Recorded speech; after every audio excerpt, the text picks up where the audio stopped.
12 ربیع الاول کو سرکاری چھٹی ہوتی ہے اور عید میلاد النبی کا نام دیا گیا ہے، جس کی وجہ سے 1.5% لوگ اس کو مناتے ہیں۔ یہ جو 12 ربیع الاول کو نام دیا گیا ہے نا، اس میں میں خلاصے کے طور پر چند پوائنٹ آپ کو بتاتا ہوں، یہ ہمیشہ یاد رکھنا۔ ادھر میری طرف توجہ۔ دیکھو مجھے ایک بات بتاؤ، یہ کلپ بنا کے چلا دیں۔ یہ جو جمعے کا دن ہے نا، یہ ایک طرح کا عید کا دن ہوتا ہے، حدیث میں بھی اس کو عید قرار دیا گیا ہے، چھوٹی عید کہہ سکتے ہیں آپ اس کو، اس میں احکامات بھی عید والے ہی ہیں۔ حدیث میں آتا ہے جمعے کو روزے کے ساتھ خاص مت کرو، جمعے کو روزہ رکھنا کوئی الگ سے فضیلت نہیں ہے، حالانکہ بڑا دن ہے۔ تو اگر خالص عید ہوتا تو حرام ہوتا روزہ رکھنا، لیکن الگ سے جمعے کی فضیلت کی بیس پہ کوئی روزہ رکھے تو اس کو پسند نہیں کیا گیا۔ اس میں بھی ہم نہا دھو کے آتے ہیں، کراؤڈ ہوتا ہے، اور عیدوں میں بھی ہم نہا دھو کے آتے ہیں، کراؤڈ ہوتا ہے۔ اس میں بھی خطبہ ہوتا ہے، عید کی نمازوں میں بھی خطبہ، عید کی نمازوں میں بھی 2 رکعتیں، جمعے میں بھی 2 رکعتیں، سارے کام اس میں وہی ہوتے ہیں جو عید والے ہوتے ہیں، اس لیے اس کو بھی ایک طرح کی عید قرار دیا گیا ہے۔ اب مجھے ایک بات بتاؤ، یہودیوں کے لیے جو عید کا دن تھا، ہفتے میں جو ایک دن عید کا دن ہوتا ہے، جو بڑا دن ہوتا ہے، وہ کون سا تھا؟ ہفتہ۔ پھر یہودیوں کے بعد کون سی قوم آئی؟ عیسائی۔ عیسائیوں کے لیے اتوار ہوا۔ اس کے بعد کون سی قوم آئی؟ مسلمان۔ تو ترتیب کے لحاظ سے ہمارے لیے کون سا ہونا چاہیے تھا؟ پیر۔ اور پیر نبی کا یوم ولادت بھی ہے، بخاری مسلم کی حدیث سے ثابت ہے، آپ صلی اللہ علیہ وسلم کس دن پیدا ہوئے؟ پیر کے دن۔ لیکن پیر کا دن نہیں رکھا گیا، بلکہ ریورس کر کے کون سا دن رکھا گیا؟ جمعے کا دن۔ اس سے کیا پتہ چل رہا ہے؟ اسلام نبی کے یوم ولادت کو عید کا دن قرار نہیں دے رہا۔ اگر پیر کا دن مقدس بنا دیا جاتا، یہ وہم ہو سکتا تھا کہ شاید اس دن نبی پیدا، یعنی اس کو اس لیے مقدس بنایا جا رہا ہے کہ اس دن نبی پیدا ہوئے ہیں، تو شاید اس لیے مقدس بنایا جا رہا ہے اس کو۔ اس تو اسلام کا مزاج سمجھ میں آ رہا ہے اس سے کہ ریورس کر دیا گیا ہے۔ ایک بات پوائنٹ یاد رہے گا، یہ ہمارے بریلوی بھائیوں کو یہ پوائنٹ آپ بتایا کریں۔ نمبر 2، عید کا کانسیپٹ اور روزے کا کانسیپٹ جمع ہو سکتا ہے؟ نہیں۔ کوئی بقرعید والے دن روزہ رکھ رہا ہو، آپ بولو گے بھائی تو شیطان والا کام کیا۔ عید الفطر والے دن کوئی روزہ رکھ رہا ہو، کون سا کام کیا؟ شیطان والا کام۔ کیا خیال ہے؟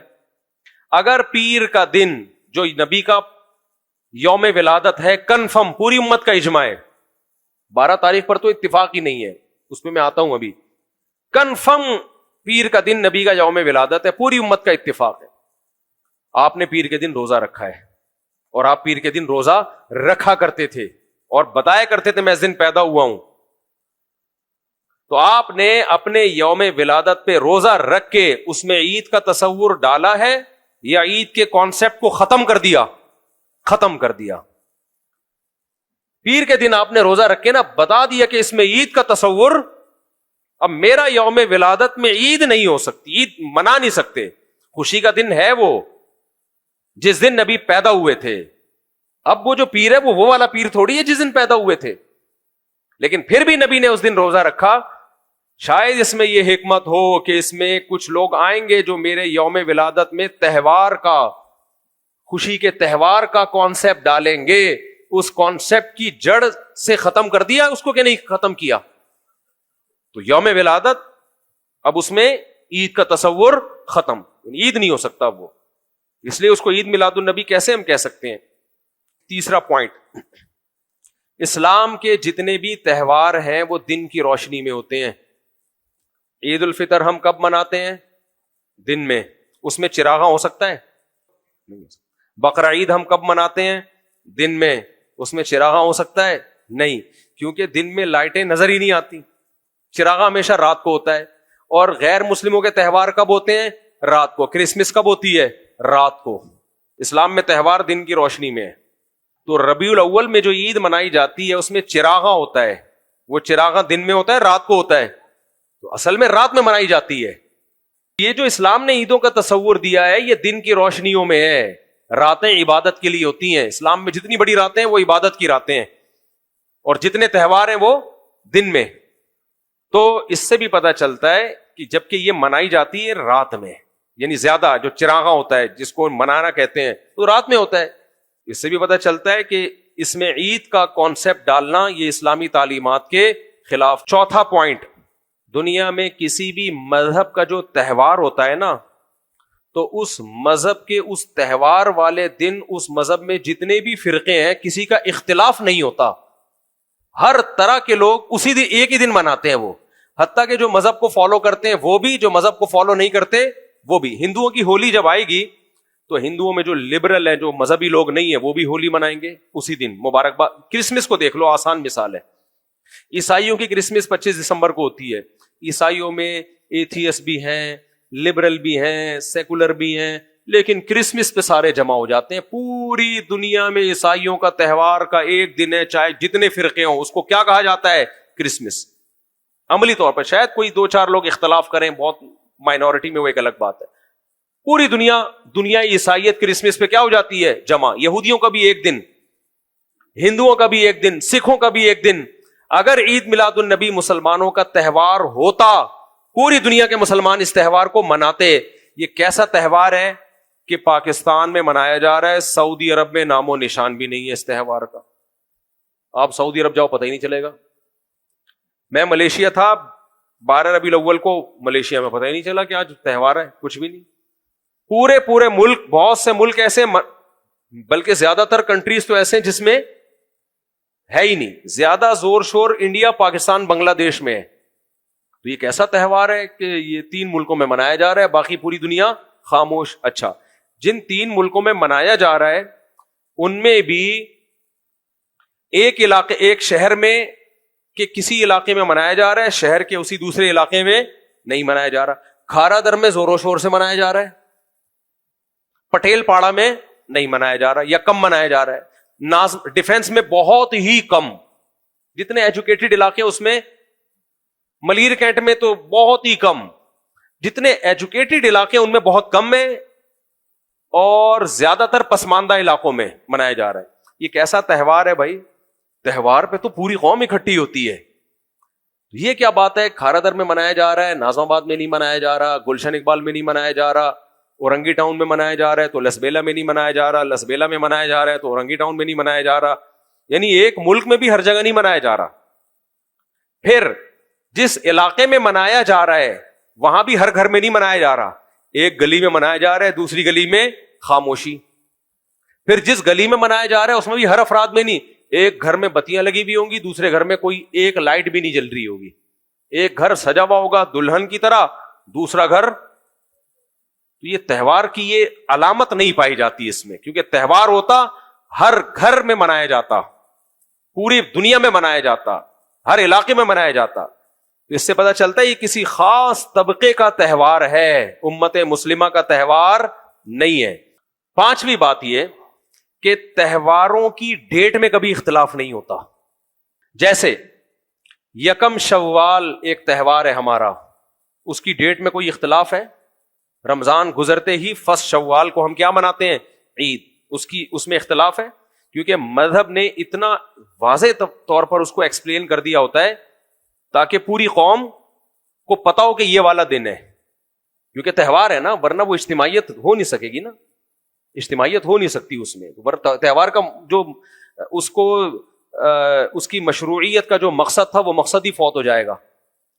تو 1 شوال یہ عید الفطر ہے، 10 ذی الحجہ یہ عید الاضحیٰ۔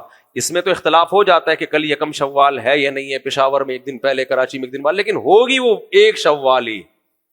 ایسا نہیں ہو سکتا کہ ایک روایت میں 1 شوال ہے اور دوسری حدیث میں 2 شوال، یا وہ روایت کمزور ہے وہ صحیح ہے۔ نہ اتنا تہوار کے کانسیپٹ کی ڈیٹ، تہوار کی جو ڈیٹ ہے وہ ہر مذہب اتنا کلیئر اس کو ڈیفائن کر دیتا ہے کہ اس میں اختلاف رائے کی گنجائش ہی ختم ہو جائے۔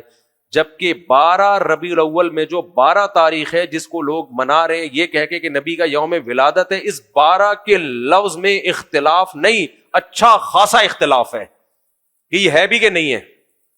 اور یہ اختلاف کیوں ہوا؟ کوئی صحیح حدیث اس بارے میں، بے غبار حدیث ہمیں سرے سے ملتی نہیں ہے کہ نبی کس ڈیٹ کو پیدا ہوئے تھے۔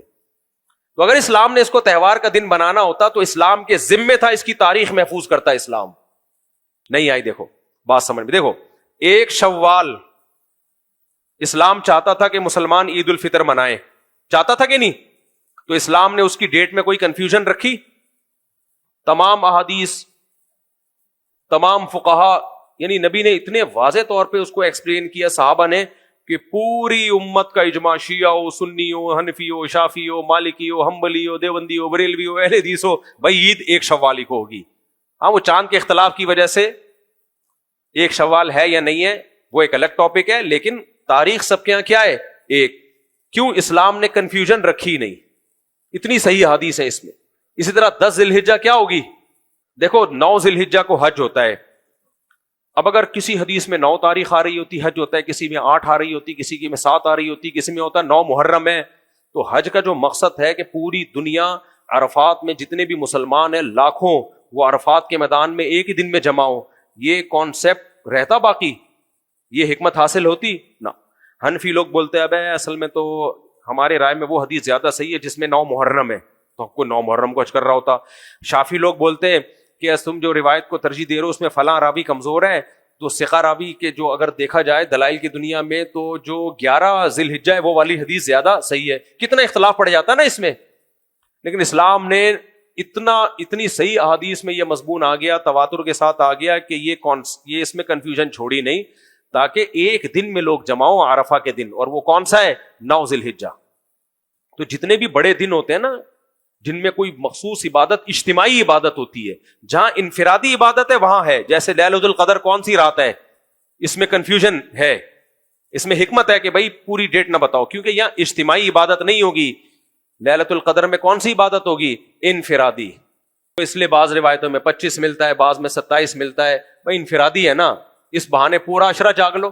لیکن جہاں کراؤڈ ہوگا، جہاں پبلک کو اکٹھا کرنا ہے، وہاں بھائی مقصد ہے کہ بڑا کراؤڈ ہو، تو وہاں ایک ڈیٹ بتائیے. جیسے جمعے کا دن ہے، جمعے کی نماز کے لیے ہفتہ اتوار کو نہیں پڑھ سکتے آپ. ایسا نہیں کسی حدیث میں ہفتہ آ رہا ہے، کسی میں اتوار آ رہا ہے، کسی میں جمعہ آ رہا ہے. ہم پریشان ہو گئے، فقہا کا اختلاف ہو گیا کہ جمعے کو پڑھیں. حنفی لوگ جمعے کو پڑھ رہے ہیں، اہل حدیث اتوار کو پڑھ رہے ہیں. نہ بھائی جمعے کا کراؤڈ مقصد ہے، شاعر اسلام میں سے، لہذا اس دن میں کنفیوژن نہیں ہے، وہ جمعہ ہی ہے. تو میرے بھائی اگر یہ تہوار کا دن ہوتا اور اجتماعی طور پہ منانے کا حکم ہوتا تو اس دن کی ڈیٹ میں کنفیوژن نہ پیدا کی جاتی. بے شمار صحیح احادیث، اجماع صحابہ سے یہ بات ثابت ہوتی کہ نبی 12 تاریخ کو پیدا ہوئے ہیں. جبکہ اتنا اختلاف ہے. میں نے باقاعدہ جناب احمد رضا خان بریلوی صاحب کی اپنی کتاب کے حوالے سے، وہ میرا یوٹیوب پہ بیان موجود ہے، ان کی میں نے تحریر دکھائی ہے. ان کی رائے یہ کہ ان کی کتاب اس پہ لکھی ہے کہ نبی کی ولادت کا دن کون سا ہے، اس میں انہوں نے 8 یا 9 ربیع الاول کو ثابت کیا ہے. اب ہمارے بریلوی بھائی بولتے ہیں کہ اس سے انہوں نے رجوع کر لیا تھا. ٹھیک ہے، مان لیتے ہیں رجوع کر لیا تھا، 12 پہ آ گئے ہوں گے، لیکن اتنے عرصے تک 8 کو قرار دیتے رہے. اس کا مطلب اس میں دلائل دونوں طرف ہیں. یقینی طور پر آپ 12 تاریخ کو نبی کا یوم ولادت قرار نہیں دے سکتے. اور آسان بات دیکھو، گل ویلے دی تے پھل موسم دا نا، مختصر بات. جب بھی کوئی عالم کہے نبی 12 تاریخ کو پیدا ہوئے ہیں صلی اللہ علیہ وسلم، تو آپ بولو کوئی صحیح حدیث دکھا دو. وہ دکھا سکتے ہیں؟ کوئی صحیح حدیث نہ بخاری میں، نہ مسلم میں، نہ کسی حدیث کی مستند کتاب میں.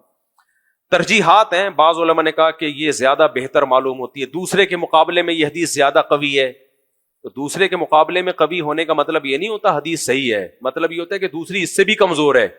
یہ بھی کمزور ہے لیکن دوسری اس سے بھی کمزور ہے، تو اس کے مقابلے میں اس کو قوی قرار دیا جا رہا ہے. لیکن اس بارے میں بے غبار صحیح حدیث کوئی بھی نہیں ہے. اور اگر آپ حدیثوں میں ترجیح دینا شروع کریں سامنے رکھ کے کہ کم درجے کی کمزور کون سی ہے، تو پھر 8 یا 9 ربیع الاول کو کی جو روایات ہیں ان میں نسبتاً زیادہ مضبوطی معلوم ہوتی ہے. تو میرے بھائی یہ اگر تہوار ہوتا تو پھر بتا دیا جاتا کہ 12 کا مطلب کیا ہے، 12 ہی ہے، نہ 9 نہ 8 نہ 13. اور پھر احمد رضا خان بریلوی صاحب پہلے یہ نہ لکھتے کہ 8 یا 9 ہے اور پھر اس کو بعد میں 12 کی طرف آتے. شروع سے جیسے عید کے بارے میں کوئی مجھ سے پوچھے عید الفطر کا دن کون سا ہے، تو میری پہلے تحقیق یہ ہو کہ 5 محرم ہے، پھر میں تحقیق کر کے بتاؤں 1 شوال ہے. یہ نہیں ہوتا بھائی، وہ تو صدیوں سے تواتر کے ساتھ چلے آتے ہیں یہ تہوار والے دن. تو اس سے بھی کیا پتہ چلتا ہے کہ بھائی یہ تہوار کا دن بولو نہیں ہے. تو اتنے سارے دلائل. پھر اہم ترین بات، پوائنٹ نمبر 6، جب بھی کوئی تہوار کا دن ہوتا ہے تو قرآن و سنت میں اس دن کیا کرنا ہے اس کے بارے میں ہمیں تعلیمات بھی دی جاتی ہیں. جیسے عید الفطر ہمارے تہوار کا دن ہے کہ نہیں، عید کا دن ہے، تو ہم صبح صبح نہاتے ہیں. کیوں؟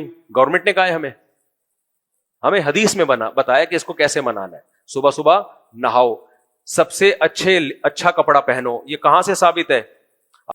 حدیث میں. تہوار منانا کیسے؟ اگر ایسی شریعت ہمیں چھوڑ دیتی ہم پتہ نہیں کیسے منا رہے ہوتے. تو اسلام نے ہمیں بتایا بھائی یکم شوال عید الفطر کا دن ہے تو تم نے ایسے منانا ہے جیسے نبی نے منایا. نبی نے کیسے منایا؟ آپ نہایا کرتے تھے, آپ بہترین لباس پہنا کرتے تھے, آپ خوشبو لگایا کرتے تھے, پھر عید کی نماز پڑھنے جایا کرتے تھے, جاتے ہوئے اللہ اکبر تکبیرات پڑھتے تھے, جس راستے سے جاتے تھے واپس دوسرے راستے سے آتے تھے, تکبیرات کا اہتمام ہوتا تھا, پھر خطبہ ہوتا تھا, پہلے نماز ہوتی تھی پھر اس کے بعد خطبہ ہوتا تھا. یہ سارا پروسیس. پھر عید الاضحیٰ کیسے منائی جائے گی؟ تکبیرات پڑھتے ہوئے جانا ہے. عید الفطر میں آہستہ تکبیرات تھیں, عید الاضحیٰ میں بلند آواز سے تکبیرات ہوں گی. وہی پروسیس ہوگا. حدیث میں آتا ہے نہا کے جانا ہے, حدیث میں آتا ہے نیا لباس پہننا ہے, اور پھر حدیث میں آتا ہے 2 رکعت شکرانے کے پڑھنے ہیں. پھر عید الفطر میں دیر سے پڑھنی ہے عید کی نماز, عید الاضحیٰ میں جلدی پڑھنی ہے عید کی نماز. پھر جانور کی قربانی کرنی ہے, پھر اس کا گوشت کھانا ہے. آپ نے فرمایا ایام اکل و شرب, عید الاضحیٰ کے دن کھانے اور پینے کے دن ہے, گوشت کھانا ہے. اس میں بھی مٹھائیاں نہیں ہیں, گوشت کھلایا جا رہا ہے ہمیں. تو اگر یہ عید میلاد النبی جو منائی جاتی ہے یہ بھی اسلامی تہوار ہے تو پھر اس کے احکام قرآن و سنت میں کیا ہیں؟ کوئی حدیث دکھاؤ جس میں بتایا ہو نبی نے اس دن آپ نے نہانا ہے.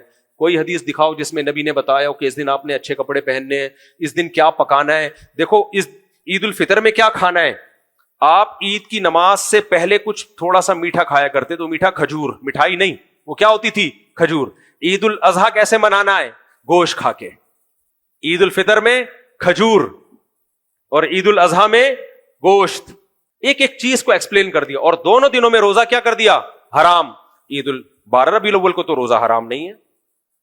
12 تاریخ کو تو آپ نے کوئی ہمیں نہیں بتایا کہ بھئی 12 تاریخ کو تم نے کیا کرنا ہے, نہانا ہے. تو کچھ بھی, کوئی نہ صحیح حدیث نہ کوئی ضعیف حدیث. 7واں پوائنٹ, اسلام کی جو ہم خوراکیں دیکھتے ہیں نا, خوراکیں جو ہمیں بتائی ہیں اسلام نے, وہ خوراکیں کیا ہیں؟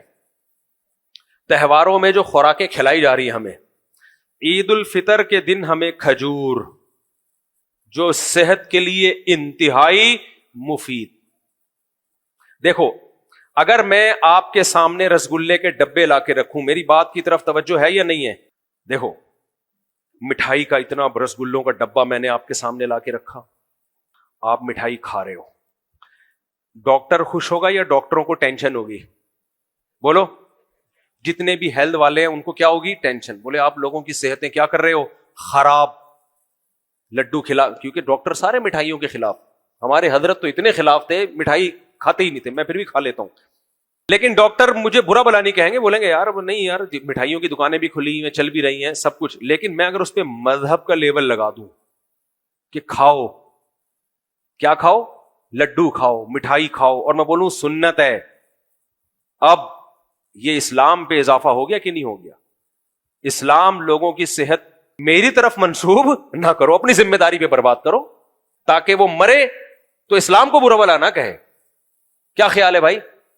آپ برباد کریں, وہ اللہ نے بخشنا ہوگا بخش دے گا, گناہگار آپ کو سزا دینی ہوگی وہ اللہ جانے آپ جانے.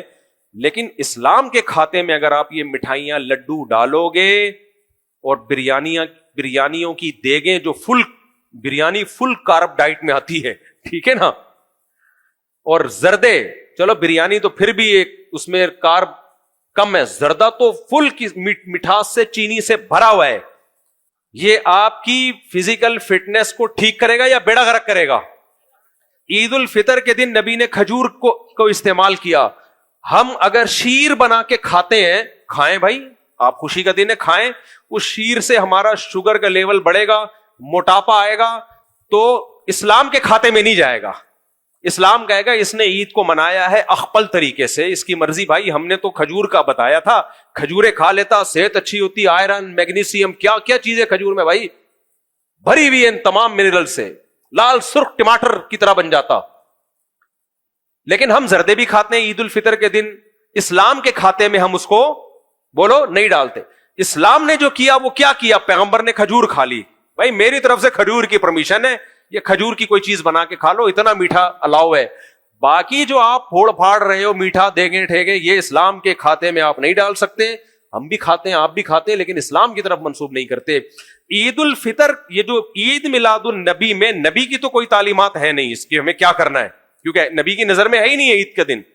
لہذا اب ہم اس میں کیا کر رہے ہوتے ہیں, حلوے, مانڈے, دیگیں, زردے, یہ ساری چیزیں, یہ ساری خوراکیں وہ ہیں جو اسلام کے مزاج کے خلاف, کیونکہ یہ موٹاپا پیدا کرتی ہیں. صحیح ہے, بخاری کی حدیث ہے, نبی صلی اللہ علیہ وسلم کی حدیث کا مفہوم ہے کہ اس امت میں جو سب سے پہلے جو برائی آئے گی نا, دو برائیاں, ایک کردار میں 2 نمبری جھوٹ, دوسرا موٹاپا. صحیح بخاری کی حدیث ہے, سب سے بہترین میرا زمانہ, پھر اس کے بعد آپ نے فرمایا جھوٹ بھی پھیلے گا اور موٹاپا بھی پھیلے گا. تو یہ جتنی دیگوں کے ڈھکن ڈڑنگ ڈڑنگ کی آوازیں آ رہی ہوتی ہیں اور اس میں زردے کھلائے جا رہے ہیں, کھائے جا رہے ہیں, مٹھائیوں کے تبادلے ہو رہے ہیں, اس سے آپ کی فٹنس بڑھ رہی ہے یا آپ خود دیگ بنتے چلے جا رہے ہو. کسی نے کہا نا بم ہے, اس نے کہا بھائی تیری اماں کون سی کم ہے. تو ہم سب کیا بنتے چلے جا رہے ہیں, گول. لمبائی اور چوڑائی ہماری کیا ہو رہی ہے, برابر. دیکھو کوئی بھی موٹا آدمی ہو, بدگمانی جائز نہیں ہے. بعض لوگ نیچرلی موٹے ہوتے ہیں, میں نے ایسے علماء صلحاء بزرگان دین دیکھے جو بہت کم کھاتے ہیں پھر بھی موٹاپا ہے ان کو. یہ اللہ کی طرف سے, صحابہ میں تابعین میں ایسے لوگ تھے. امام محمد جو امام ابو حنیفہ کے شاگرد تھے, بہت کم خوراک تھی لیکن جسم بہت بھاری تھا. وہ موٹاپا برا نہیں ہے.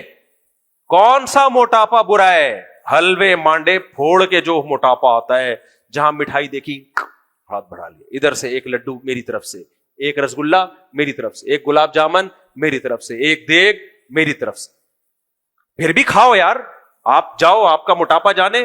لیکن ربیع الاول میں جو ہم یہ دیگیں کھا رہے ہوتے ہیں اور حلوے مانڈے کھا نہیں پھوڑ رہے ہوتے ہیں ثواب سمجھ کے, تو اس کو ثواب سمجھ کے جب ہم کھاتے ہیں تو ثواب وہ کام ہوتا ہے جس کی نسبت کس کی طرف ہوتی ہے, اسلام کی طرف. تو یہ اسلام پہ ظلم یا زیادتی ہے یا نہیں اسلام کے ساتھ؟ اسلام تو آپ کو باریک کرنا چاہ رہا ہے. نبی صلی اللہ علیہ وسلم تو یوم ولادت میں روزہ رکھ رہے ہیں. روزہ رکھنے سے وزن بڑھتا ہے یا کم ہوتا ہے؟ کم ہوتا ہے. اور دیگے کھانے سے کم ہوتا ہے یا بڑھتا ہے؟ دیگ ہے اس لیے قدرت کی طرف سے سائن ہے کہ یہ کھائے گا, دیکھ لے یہی تیرا ڈیزائن بن جائے گا. اور بن رہا ہے, گول ہوتے جا رہے ہیں. 7واں پوائنٹ, یہ خود پوائنٹ اس کی علامت ہے کہ بھائی یہ مسلمانوں کا تہوار نہیں ہے, کیونکہ اس کو اس کے علاوہ منا نہیں سکتے آپ. اور کیا کریں گے, یہ چیزیں نہیں کھائیں گے تو کیا کھائیں, پھر کھانی پڑتی ہیں. تبھی لوگ ربیع الاول میں دیگیں بانٹ رہے ہیں, تمبو لگا لگا کے کہہ رہے ہیں ہم غریبوں کو کھلا رہے ہیں. غریبوں کو کہاں بھائی, غریبوں کو تو تھر میں جا کے کھلاؤ. غریب کہاں سے, سارے محلے کے وہ لوگ کھا رہے ہوتے ہیں. جیسے لنگر دسترخوان آج کل چل رہے ہیں نا, تو اسلام تو آپ کو دبلا کرتا ہے. اس سے بھی پتہ چلتا ہے کہ یہ 7واں پوائنٹ ہو گیا کہ یہ مسلمانوں کا تہوار نہیں ہے, کیونکہ اس کے بغیر, 2 چیزوں کے بغیر منانا ممکن نہیں ہے. ایک تو یہ کہ بتیاں لگانی پڑیں گی اور بتیاں رات کو لگیں گی, تو اسلامی تہوار دن میں ہوتے ہیں. نمبر 2, منایا جائے گا, کھانا کھایا جائے گا, تو کھانا پڑے گا, آپ کو کھلانا پڑے گا. اور مٹھائیاں تو وہ دیکھ لو اس کا حشر کیا ہو رہا ہے مسلمانوں میں. کوئی کہہ سکتا ہے بھائی نعت پڑھ کے بھی منایا جا سکتا ہے, تو نعت پڑھنے میں کوئی پابندی نہیں ہے. کون کہتا ہے نعت سارا سال جب چاہے پڑھو, ربیع الاول میں پڑھ لو, ہمیں کوئی اعتراض نہیں. اسی طرح جلسہ اگر کوئی کرنا چاہتا ہے, انڈور جتنے مرضی جلسے کر لے, نبی کی سیرت کو بیان کرے 100 دفعہ سر آنکھوں پہ. بھائی نبی کی سیرت محرم میں بھی بیان ہو, سفر میں بھی ہو, ربیع الاول میں بھی ہو, اس پہ نہ ہمیں کوئی اعتراض, نہ علماء کو کوئی اعتراض, نہ اسلام اس کو. بلکہ اسلام تو ایسے جلسوں کو پروموٹ کرتا ہے. لیکن یہ جو جلوس نکالے جا رہے ہیں, روڈ بند کیے جا رہے ہیں, دیکھو نبی صلی اللہ علیہ وسلم کی صحیح حدیث ہے کہ جس نے راستے سے تکلیف دہ چیز نہیں ہٹائی وہ ایمان کے آخری حصے پہ بھی نہیں ہے. آپ جا رہے تھے نا, کانٹا نظر آیا, آپ گھننے بن کے گزر گئے, نہیں ہٹا رہے آپ. یا پتھر رکھا ہوا ہے, آپ کو پتا ہے کسی کی ٹھوکر لگ سکتی ہے, آپ گھننے بن کے گزر گئے, آپ نہیں اٹھا رہے, تو آپ نے فرمایا یہ ایمان کے آخری حصے میں بھی نہیں ہے. تو سوچو جو راستے میں تکلیف دہ چیز ڈالے وہ ایمان کے آخری حصے میں کیسے ہو سکتا ہے. تو یہ جو جلوس چاہے محرم میں ہو, سفر میں ہو, ربیع الاول میں ہو, یہ لوگوں کی تکلیف کا ذریعہ بنتے ہیں کہ نہیں بنتے؟ 100 دفعہ بنتے ہیں. بہت سارے کام لوگوں کے آگے پیچھے ہو جاتے ہیں, اور آپ راستے میں تکلیف کا ذریعہ بھی بن رہے ہو اور لیبل اسلام کا لگا رہے ہو. یہ تو اور خطرناک ہو گیا کہ نہیں ہو گیا؟ یہ 8واں پوائنٹ ہے. یہ کون سا پوائنٹ ہے؟ 8واں پوائنٹ ہے. آپ تکلیف کا ذریعہ بھی بن رہے ہو, بھائی یہی ربیع الاول نبی کی زندگی میں آیا, صحابہ کی زندگی میں آیا. کوئی روڈ بلاک کیا کسی نے؟ بتاؤ آپ. کوئی جلوس, کوئی دھرنا, کچھ بھی نہیں. پورے ملک میں پہلے محرم میں چھٹیاں, دفتروں اسکولوں کی چھٹیاں. میں نے بھیجا تھا نا پرسوں کسی کو کام سے, سارا دن گزار کے آئے خالی ہاتھ. میں بیٹھا ہوا ہوں, میں نے کہا یار تم لوگ کی وجہ سے میں فارغ بیٹھا ہوں. کہہ رہے ہیں وہ چپ تعزیہ چل رہا تھا. کہنے تعزیہ تھا. میں نے کہا تعزیہ کا تو نہیں, یہ 40واں پہ تعزیہ ہوتا ہے اور 9-10 محرم کو جلوس نکلتا ہے. انہوں نے کہا یہ ایک ہے چپ تعزیہ کہتے ہیں, اس میں خاموشی کے ساتھ تعزیہ ہوتا ہے. روڈ بلاک, سارا کام, بازار بند, ان لوگوں کے روزگار کا نقصان. شیعہ میں جو سمجھدار لوگ ہیں نا وہ بھی اس کے خلاف ہیں. ایران میں پابندی ہے ان سب چیزوں پہ, پتہ ہے آپ کو. یہ سب کچھ ہمارے کنٹری میں ہو رہا ہے مذہب کے نام پہ, ربیع الاول میں بھی, محرم میں بھی, سفر میں بھی. ایران نے پابندی لگائی ہوئی ہے, ایران نے پابندی لگائی ہوئی. ہر مسلک میں اچھے لوگ بھی ہوتے ہیں, برے لوگ بھی ہوتے ہیں. میرے بھائی یہ چند فیصد لوگوں کی وجہ سے پوری قوم کو جو ٹینشن دی جا رہی ہے, ہم اس ٹینشن کو کے خلاف ہیں. ہم حکومت سے مطالبہ کرتے ہیں جتنی مذہبی رسومات ہیں وہ ساری انڈور ہونی چاہیے, آؤٹ ڈور کسی کو پرمیشن نہیں ملنی چاہیے. ربیع الاول میں آپ جلسے کریں انڈور یا کھلے میدان میں کریں, اس میں نعت کا پروگرام کریں, بہت اچھی بات ہے. نبی کی شان میں جتنی زیادہ نعت پڑھی جائے کم ہے. نبی کی سیرت پہ بیان ہو, 100 دفعہ بیان ہو, اس سے زیادہ مبارک عمل دنیا میں کوئی ہو نہیں سکتا. لیکن اس کے علاوہ میرے بھائی جو کچھ ہو رہا ہے نا, وہ آپ اسلام کے کھاتے میں وہ چیز ڈال رہے ہو جس سے اسلام کا دامن پاک ہے. تو یہ 8 پوائنٹ یاد رہیں گے کہ نہیں یاد رہیں گے؟ تو میں نے آپ اس کو لکھ کے یاد رکھ لیں. ہو سکتا ہے گھر جاتے جاتے 2-4 پوائنٹ اور بھی آ جائیں. تو پوائنٹ تو ایسی چیز ہے جو آتے ہی رہتے ہیں. ہم فراق ہے, وہ شعر تو رہ ہی گیا. اسلام کا مزاج ہے بھوکا رہنا, کم کھانا. نبی نے فرمایا اپنے معدے کے 3 حصے کرو, ایک حصہ کھانا, ایک حصہ پانی, ایک حصہ ہوا کے لیے. ہم تینوں حصے بھر کے کھاتے ہیں, پھر ہم پانی پیتے ہیں تو بدہضمی ہوتی ہے. ڈاکٹر کہتے ہیں کھانے کے بعد پانی نہ پیا کرو. بھائی حدیث میں تو آتا ہے آپ نے کھانے کے بعد پانی پیا ہے, تو بھائی آپ نے کھانا ہی تو بہت تھوڑا سا کھایا نا. میں اور آپ جو کھاتے ہیں پانی کی جگہ نہیں ہوتی, پانی پریشان ہوتا ہے, وہ ہٹا رہا ہوتا ہے پراٹھوں کو, بے ہٹ تھوڑا سائڈ پہ, مجھے بھی جانے دے. پھر جب سانس لے رہے ہوتے ہیں وہ سانس اپنی جگہ تلاش کر رہا ہوتا ہے کہ میں کدھر جاؤں. تو پھر مذہب کے نام پہ کھا رہے ہوتے ہیں. تو شاعر نے کہا ہے کہ پہلے زمانے میں لوگ ایسے تھے جو یار کی جدائی میں, محبوب کی جدائی میں گھل گھل کے دبلے ہوتے تھے.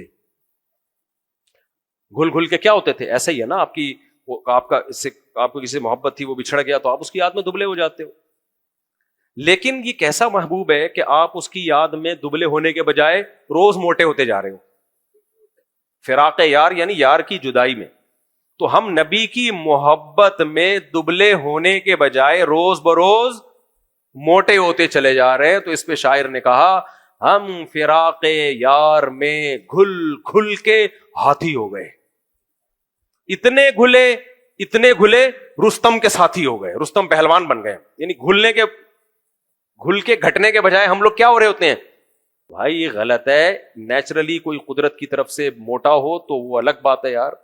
ہمارے بھی بعض اساتذہ ہیں ایک ٹائم کھاتے ہیں لیکن جسم بھاری ہے اللہ کی طرف سے. لیکن میرے بھائی جو کھا کے موٹا ہو رہا ہے, ہو جا اسلام کے کھاتے میں, خدا کے لیے اس کو اسلام کو موٹے لوگ جو کھانے کی وجہ سے موٹے ہوئے ہوں بالکل پسند نہیں ہے. نبی نے ایک یہودی کی تون دیکھی, یہودی عالم تھا, ان لوگ کا بابا تھا, بزرگ تھا, اس کی تون دیکھی. آپ نے فرمایا کیا تو نے تورات میں پڑھا نہیں ہے کہ اللہ کو موٹے تون والے سے نفرت ہے؟ حدیث کا مفہوم بیان کر رہا ہوں. وہ کما قال صلی اللہ علیہ وسلم, یعنی وہ موٹا تون والا جو کھا کے کیا ہوا, موٹا ہوا. کیا تو نے پڑھا نہیں ہے؟ اور اپنی تون کیسی رکھی ہوئی. داڑھی کا سائز لوگ پوچھتے ہیں کتنی ہونی چاہیے. پیٹ کا بھی اسلام میں ایک سائز ہے. اسلام میں جیسے داڑھی کا سائز ہے نا, کم سے کم 1 مٹھی ہو. میری تو ہے ہی چھوٹی سی, کیا کروں بھائی. تو اسلام میں داڑھی کا جیسے داڑھی سنت ہے نا, کم سے کم 1 مٹھی, تو پیٹ بھی کی بھی ایک سنت مقدار ہے, کم سے کم اتنا ہونا چاہیے. اس سے زیادہ اگر کسی بیماری کی وجہ سے, نیچرلی ہے, انہیریٹڈ ہے, وہ ایک الگ بات ہے. کھانے کی وجہ سے ہوا ہے, دیکھ کے آپ کا پیٹ بھی دیکھ کو ایڈاپٹ کر لیا ہے اس نے, تو یہ اسلام میں انتہائی ناپسندیدہ عمل ہے. اس پہ صحیح حدیث موجود ہے. اسلام موٹاپے کو پسند نہیں کرتا. موٹاپے سے 20 بیماریاں آتی ہیں. اچھا, موٹاپا یہ نہیں دیکھتا کہ مذہب کے نام پہ کھا رہے ہو یا ویسے کھا رہے ہو, اپنے خرچے پہ کھا رہے ہو دوسرے کے خرچے پہ کھا رہے ہو. موٹاپا یہ نہیں دیکھتا. موٹاپا آتا ہے چاہے بریانی چوری کی ہو یا حلال کی ہو. جب آپ کھاؤ گے موٹاپا آئے گا. اور جب موٹاپا آئے گا نا, ابھی ہمارے ایک دوست مجھ سے مل کے گئے ہیں, بے تکلف دوست تھے, انہوں نے کہیں آپریشن کرا کے نا تھوڑے باریک ہو گئے. پہلے ماشاءاللہ 140 کلو کے تھے وہ, 100 بلکہ اس سے بھی زیادہ. میں احتیاطاً کہہ رہا ہوں کیونکہ مجھ سے بولا نہیں جا رہا نا, یعنی اس سے بھی زیادہ تھے. تو ہوا ان کے ساتھ یہ, انہوں نے مجھے بتایا, حالانکہ 35 سال عمر ہوگی, بی پی نیچے کا 130, مر جاتا ہے آدمی اس میں, اوپر کا 195, یہ بلڈ پریشر رہتا تھا گولیوں پہ سیٹ. انہوں نے ڈائٹ پلان وغیرہ کر کے نا اپنا موٹاپا کم کیا ہے, بلڈ پریشر کی دوائیں ختم, شوگر نارمل, سب کچھ. موٹاپا 20 بیماری. اور ایک بات, میرے میڈیکل سائنس میرا ٹاپک نہیں ہے, لیکن میں بہت ڈاکٹروں کو سنتا ہوں, اس لیے کچھ میری بھی باتیں مان لیا کرو, غلط نہیں ہوں گی انشاءاللہ. یہ آج کل نا جم جانے والوں میں ایک نئی چیز آئی ہوئی ہے کہ گوشت کا وزن بناؤ, گوشت میس چڑھاؤ باڈی کے اوپر, پروٹین لے کے نا وہ کیا چڑھا رہے ہوتے ہیں, اسپیڈ بریکر بنا رہے ہوتے ہیں. کہتے ہیں ہم میں فیٹ نہیں ہے, ہم کیا ہیں, ہیلدی. یہ بھی ہیلدی نہیں ہے. ہیلدی اس کو نہیں بولتے کہ آپ پورے گینڈے جیسے اتنا گوشت آپ نے اپنے اوپر چڑھا لیا. ہڈیاں بہرحال چربی اٹھائیں یا گوشت اٹھائیں, ہڈیوں پہ ویٹ بہرحال آئے گا, ہڈیوں کے مسائل کھڑے ہوں گے. اور کتنے جم میں جنازے اٹھے ہیں جا کے دیکھ لو باڈی بلڈروں کے. آپ ذرا یوٹیوب پہ سرچ کرو, فلاں مشہور آدمی تھا جم میں ایکسرسائز کے دوران انتقال فرما گئے. جم میں نہیں مرے, جم سے باہر نکل کے مر گئے. کوئی 40 سال میں مر گیا, کوئی 50 سال میں مر گیا. وجہ کیا ہے, آپ نیچر سے لڑ رہے ہو. جم جایا کرو, جاگنگ کیا کرو اعتدال کے ساتھ. میں بھی جاگنگ کرتا ہوں, بس 15-20 منٹ اور تکڑا بھاگ لی, کافی ہو گیا مجھے. میں 8 چکر لگاتا ہوں نا گراؤنڈ کے, جاگنگ کرتا ہوں, پہلے سلولی کرتا ہوں پھر تھوڑا اسپیڈ سے کرتا ہوں بس. اب مجھے ہمارے دوست کہتے ہیں اس کو بڑھائیں, تو میں نے قرضہ لے کے بھاگنا ہے کسی کا؟ بہت ہو گیا یہ. میں نے کوئی ایتھلیٹ تھوڑی بننا ہے کہ تگڑا بھاگتا رہوں, پاگل ہوں دنیا میں, اور کوئی گھٹنے بیٹھ جائیں گے تھوڑے دنوں میں. انسان کی باڈی کے ایک حد تک اللہ نے رکھا ہے اس کا حساب کتاب. اتنی ایکسرسائز دیکھنے میں تو بڑے اور زیادہ ایسا لگوں گا جیسے پتہ نہیں کوئی فلم کا ہیرو آ رہا ہوں. کیا کرنا ہے بھائی, باڈی سے مت کھیلو, اتنا کافی ہے بھاگنا بس. بھاگنا چاہوں میں اس کو ڈبل بھی کر سکتا ہوں, 10 کے بجائے 20 چکر لگا دوں گا اور بہت مضبوط ہو جاؤں گا. لیکن باڈی ایک حد تک برداشت کرتی ہے, اس کے بعد باڈی بغاوت کرنا شروع کر دیتی ہے. وہ آپ کو پتہ ہی نہیں ہوتا اندر کیا کیا ڈیمیج ہو رہا ہے, آپ کو نہیں پتا ہوتا. اسی طرح جم میں بھی میں دیکھتا ہوں لڑکے ایسا ویٹ اٹھا کے اور گدھوں کی طرح 4-4 5-5 گھنٹے لگے ہوئے ہیں. بس کرو یار, ہم تو جائے 1 گھنٹہ میں ٹش پش کیا, آ گئے بس. تھوڑا سا جوس پیا, جوس بھی وہ آرگینک بالکل, ختم. صبح وہی پراٹھے, دوپہر وہی دال چاول, ٹھیک ہے نا, رات کو تھوڑا ہلکا کھانا. ہم تو بھائی اس پہ ہیں, ہم تو یہ چیزوں سے بالکل متاثر نہیں ہوتے کہ فل پروٹین یہ سب منجن ہے. کل ڈاکٹروں کی تحقیقات بدل جائیں گی, بیڑا غرق ہو جائے گا. نیچر سے لڑنے کی کوشش مت کرو. پروٹین بھی رکھو, کارب بھی رکھو, چاول بھی کھاؤ, روٹی بھی کھاؤ, جو بھی کھاؤ. بہتر تو ہے جو کی روٹی کھاؤ, وہ نہیں ملتی تو غریب آدمی کو اب نہیں کھا سکتا, وہ یہی گندم مجبوراً کھانی پڑے گی, تھوڑا کم کھا لو اس کو. تو یہی کھاؤ پیو جیسے چل رہے ہو, وزن نہ بڑھنے دو. کبھی کبھار جم چلے جاؤ, کبھی جاگنگ کر لو, بس اتنا کیا ہے کافی ہے. اس سے زیادہ فری ہونے کی کوشش مت کرو. چینی بھی نہیں, کولڈ ڈرنک اور یہ تب تو چھوڑنی پڑیں گی. بہرحال یہ جو پیزے ویزے ہیں تو بیڑا غرق کرتے ہیں, تو تلی ہوئی چیزیں وغیرہ. تو نیچرل ڈائٹ رکھو, کیونکہ یوٹیوب پہ نا بعض ڈاکٹر آپ کو ایک اور جہان میں لے جاتے ہیں. ڈائٹ پلان بنا کے دے رہے ہوتے ہیں, وہ خود بھی بڑے فٹ ہوتے ہیں.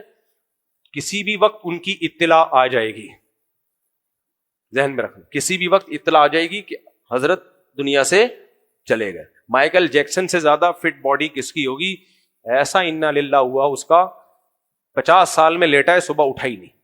ہمارے باپ دادے 99 سال, کوئی فٹنس کا نہیں پتا ہوتا تھا, کم کھاتے تھے, رات کو جلدی سوتے تھے, صبح جلدی اٹھتے تھے, چلنا پھرنا ان کا بہت زیادہ تھا, بس اتنا کافی ہے.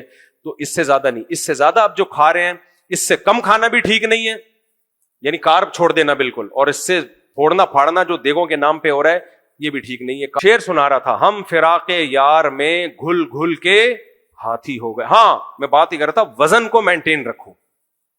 تو زندگی انجوائے کرو میرے بھائی, میٹھا بھی کھایا کرو اگر شوگر نہیں ہے. نیچرل میٹھا, آم ہے, انگور ہے, سب اللہ نے ہمارے لیے بنایا ہے. ڈاکٹر تو کہتے ہیں بالکل زیرو کر دو میٹھا میٹھا کھا, بیکار کی بات. شوگر ہے تو ایک الگ بات ہے. کام کرنا کیا ہے, یہ میں بیسیوں ڈاکٹروں کے لیکچر جو زندگی بھر حکیموں ڈاکٹروں اس کا خلاصہ آپ کے سامنے پیش کر رہا ہوں. میں نے جتنا اس ٹاپک پہ سنا ہے نا, شاید ہی کسی نے سنا ہو. ایک کام بس کرنا ہے, اپنی ہائٹ کے حساب سے وزن مینٹین رکھنا ہے. دیکھو میری ہائٹ کے حساب سے میرا وزن ہے 70 kg. 70 سے 71 ہوا نا تو میں تھوڑی جاگنگ بڑھا دیتا ہوں, دوبارہ 70 سے 68 ہوا تو 2 کلو دوبارہ بڑھا کے کس پہ سیٹ ہو جاتا ہوں, 70 پہ. کیونکہ مجھے پتا ہے وزن کم ہوا نا, ڈاکٹر کہیں گے اور فٹ ہو گئے. نا یہ فٹ نہیں ہو گئے. جس دن بیمار ہوئے نا تو بیماری سے لڑنے کے لیے جو آپ کے پاس جو فیٹ ختم ہوتا ہے نا, انرجی کے طور پہ یوز ہوتا ہے, وہ فیٹ ہی نہیں ہوگا. باریک آدمی جب بیمار ہوتا ہے تو پھر قبر ہی ہے. بھائی دیکھو ایک باریک تھے, نیچے گرے, ہڈی ٹوٹ گئی. ہمارے دوست تھے بہاری تھے, میں نے کہا یار اتنی سی بات پہ ہڈی ٹوٹ گئی. کہہ رہے ڈائریکٹ شروع ہی ہڈی ہو رہی ہے. بہاری لوگ باتوں کے بڑے تیز ہوتے. کہہ رہے یار دوسروں کے پاس ماس ہوتا ہے, گوشت ہوتا ہے, پہلے وہاں سڑک لگتی ہے اس کے بعد ہڈی تک. کہتے ہیں میرے پاس آپشن ہی نہیں ہے. تو اگر آپ زیادہ وزن کم کر دیا نا, فٹ تو بڑے نظر آئیں گے. اس سے ہوگا کیا, آپ اتنے باریک ہو جاؤ گے کہ دیکھنے میں تو بڑے زب ہینڈسم لگو گے. نقصان کیا ہوگا, جس دن بیمار ہوئے نا, بیمار ہو کے آدمی دبلا ہوتا ہے, آپ کے پاس دبلا ہونے کا آپشن ہی نہیں ہوگا. جراثیم کہیں گے ہم کیا کھائیں, تو وہ آپ ہی کو کھانا شروع کر دیں گے, گئے کام سے. اور موٹے ہو گئے اس کے تو تباہی بربادی ہے. موٹاپا تو اللہ کی پناہ. اس لیے بس اتنی میڈیکل سائنس کو لفٹ کرانا کافی ہے, باقی زیادہ ان چیزوں میں نہ گھسا کرو. خیر میں آپ سے عرض کر رہا تھا کہ دیکھو کھاؤ, مذہب کا لیبل مت لگاؤ. ہمارے نبی مٹھاس کو پسند کرتے تھے. لوگ یہ بھی حدیث پیش کرتے ہیں, کان النبی صلی اللہ علیہ وسلم یحب الحلوہ, نبی حلوہ پسند کرتے تھے. دیکھو حلوہ عربی میں اس حلوے کو نہیں کہا جاتا جو ہم کھا رہے ہوتے ہیں. حلوہ عربی میں میٹھے کو کہا جاتا ہے. مٹھاس ہر ایک کو پسند ہوتی ہے, ہمیشہ سے انسان کو میٹھے سے محبت ہے, لذت اللہ نے رکھی میٹھے میں. تو دوسری حدیث سامنے رکھتے ہیں تو یہاں مٹھاس سے وہ حلوہ مراد نہیں, مٹھاس سے مراد ہے کھجورے, انار, یہ سب چیزیں نبی نے کھائی ہیں. تو یہ والا میٹھا ہم جو کھا رہے ہیں, گولے گھنڈے اور آئس کریمیں اور زردے اور کھائیں, میں بھی کھاتا ہوں بھائی, اتنا نیک میں نہیں ہوں جتنا آپ سمجھ رہے ہیں. تو کھانے کے بعد پھر اس کو تھوڑا سا, میری عادت ہے جس دن مٹھائی پھوڑ دوں نا, جس دن مٹھائی زیادہ دل چاہ رہا ہو پھوڑ پھاڑ دی, تو اس کو پھر میں واکنگ کے ذریعے, حالانکہ مجھے شوگر نہیں ہے الحمدللہ, میری شوگر کی رپورٹ بہت خاندانی رپورٹ آئی ہے. ڈاکٹر نے کہا 10 سال تک بھی آپ کو امید ہے کوئی شوگر کا چانس نہیں. پھر بھی میں 2-3 لڈو, 1 یا 2 لڈو جس دن کھا لیے, تو وہ لڈو, کیونکہ مجھے پتا ہے اگر میں واکنگ نہیں کی تو وہ لڈو نکلیں گے, پھر میں خود لڈو بننا شروع ہو جاؤں گا. مفتی صاحب کہہ رہے ہیں, لوگ کہیں گے لڈن میاں کا بیان ہے آج. ان مفتی صاحب کا بیان ہے جو لڈو کھاتے ہیں. تو چلانا مشکل ہو جائے گا. تو میرے بھائی کھاؤ, مذہب کا لیبل. اچھا پھر صرف ربیع الاول پہ نہیں کھایا جا, تیجے پہ الگ کھایا جا رہا ہے. آج فلانے کا انتقال ہو گیا تھا, اس کی دے گئے. آج فلانے کا چہلم ہے, اس کی دے گئے. آج فلانے کے یہ ہے, اس کی دے گئے. بس کر دو یار, روزے رکھنا سیکھو. کھانا جو دعوت ہے صرف سنت, پتہ ہے کن موقع پر ہے, صحیح حدیث سے یہ باتیں ثابت ہیں. نبی نے صرف ولیمے کے موقع پہ دعوت کی ہے, یا غریبوں کو کھلاؤ, وہ تو جب چاہو کھلاتے رہو. غریبوں کو کھلاؤ, ہمیں کوئی ٹینشن نہیں ہے, کھلاؤ جتنا. لیکن جو دعوت کی ہے نا, وہ نبی صلی اللہ علیہ وسلم نے کس پہ, ولیمے پہ. اور دوسری اسلام میں دعوت بقرعید پہ ہے, گوشت کی دعوت کرو, یا عید پہ بلاؤ لوگوں کو. تیسری جو اسلام میں دعوت ہے وہ ہے عقیقے پہ. جب بچہ پیدا ہو تو فیملی پلاننگ والے تو بے ہوش ہوں گے ٹینشن سے, لو بھائی 19واں بھی آ گیا. لیکن اسلام کہتا ہے اتنی خوشی مناؤ کہ 2 بکرے کاٹ کے پبلک کو کھلاؤ. 19ویں پہ بھی اگر بیٹا ہے تو 2 بکرے, بیٹی ہے تو 1 بکرا. حالانکہ 19ویں پہ تو مجھے پتا ہے کتنے لوگوں کو تکلیف. پوڈ کاسٹ میں جب لوگ مجھ سے پوچھتے ہیں کہ آپ کے کتنے بچے, میں کہتا ہوں صرف 19. ایک دم اچھل جاتے ہیں وہ اپنی کرسی سے, ہیں ایسے کر. اور میں صرف اس لیے لگاتا ہوں کہ میں شرمندہ ہوں, میں وہ رپورٹ نہیں پیش کر سکا جو مجھے پیش کرنی چاہیے. 4 بیویوں کے ہوتے ہوئے اور اتنی بیانات کو ہوتے ہوئے یہ 19 بنتے نہیں ہیں, یہ کم سے کم 39 تو ہونے چاہیے. میں قوم سے بھی شرمندہ ہوں. آج میں آپ سب سے کھلی معافی کا اعلان کرتا ہوں, ٹھیک ہے نا, کہ جو رپورٹ ہونی چاہیے تھی وہ رپورٹ میں پیش نہیں کر سکا. لیکن اسلام کو دیکھو, 19ویں پہ بھی اسلام کیا کہہ رہا ہے, اتنا خوش ہو کہ 2 بکرے کاٹ کے لوگوں کو کھلاؤ. تو اس لیے میرے بھائی یہ 8 پوائنٹ تو آپ لوگ یاد رکھیں, اور 8واں بہت قیمتی پوائنٹ ہے کہ اسلام میں اگر ہے بھی نا تو کھجور ہے مٹھاس میں, اور کھانے میں گوشت ہے, بقرعید میں, عقیقے میں, ولیمے میں گوشت ہی ہے. تو ہم ان موقع پہ کچھ اور کر رہے ہوتے ہیں, مٹھائیاں کھلا رہے ہوتے ہیں, تو یہ بھی اسلام کے مزاج کے خلاف ہے.